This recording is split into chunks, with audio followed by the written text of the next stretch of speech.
এই হেঙ্গলগঞ্জ বিধানসভায় রেখাপাত্র জয় হয়ে আলী দণ্ডি খেটে কালীস্থানে এসে হরিমুখ দেবো এইটা মানুষ করছিলাম, কারণ তৃণমূলের যে অত্যাচার, অন্যায় বা দুর্নীতি এইগুলো সহ্য না করতে পেরে আমি এটা করেছিলাম। কোথায় করেছিলে? যে কালীস্থানে মানসিক করেছিলাম।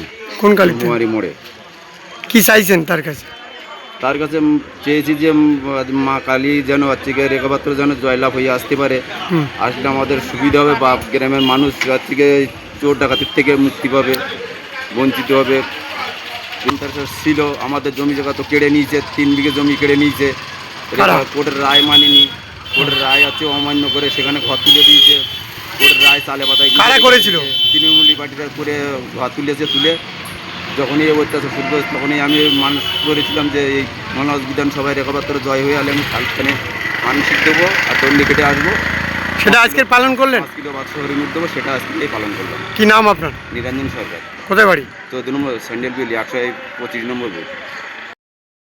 মানসিক ছিল, বিজেপি পাশ করলি নিরঞ্জন একটা মানসিক করেছিল, পুকুরতে দণ্ডি খাটতে এসে মায়ের ঘরে এসে হরিনুট দিয়েছে। কোথায়? এই যে রুহমারির মা। কি মন্দির এটা? কালী মন্দির। কি নাম আপনার? আমার নাম তুলসী মণ্ডল।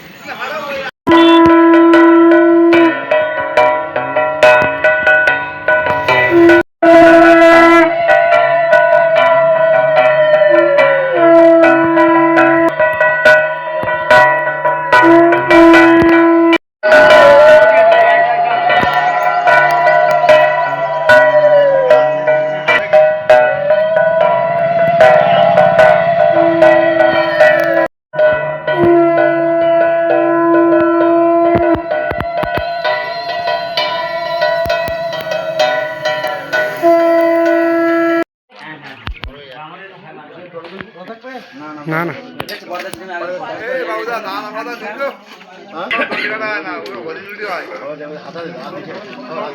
না 3 মিনিট। আরে